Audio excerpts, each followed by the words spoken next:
We'll look now at the area between two curves, or it could be between a line and a curve. So if we have two different graphs on the same diagram, so here in blue we have f of x, and it happens to be a straight line, it could be a curve, and we have g of x then in black here underneath, and they cross at the points A and B, and we're looking then for the area shaded in red. So your formula for that, the area is the integral from A to B of f of x minus g of x with respect to x. And the things to remember there, the f of x, that's always the one on the top, and the g of x is always the one on the bottom. Our first example then, find the area between y equals x squared and y equals x. So there's really three parts to each of these questions. So the first part is find the points of intersection. Okay, so find where the line and the curve here meet. So to do that, we're going to say, well, x will equal x squared. Bring everything over to one side. Factorize.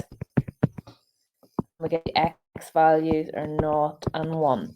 Now, in an exam question, part one of the question might be to find the coordinates of where the two lines meet.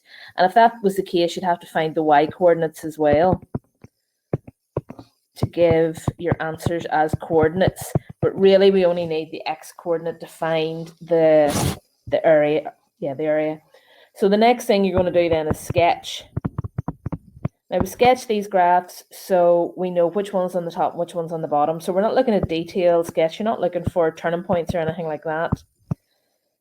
So you know y equals x squared, like something like that there. And y equals x, like something like that.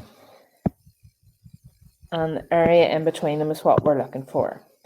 So the graphs meet at the point 0 and the point 1. So our last part is then finding the area. So our area is the integral between 0 and 1 of the top function, which is your y equals x. Take away the bottom one, which is x squared. So integrate, and these will be fairly straightforward things to integrate,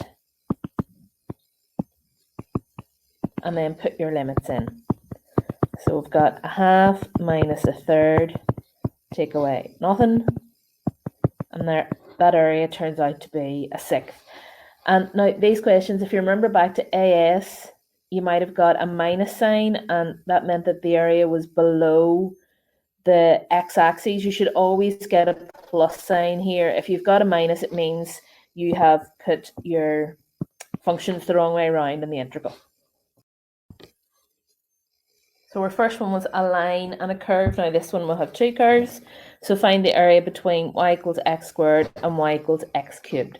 So again, the first thing that we want to do is find where they meet.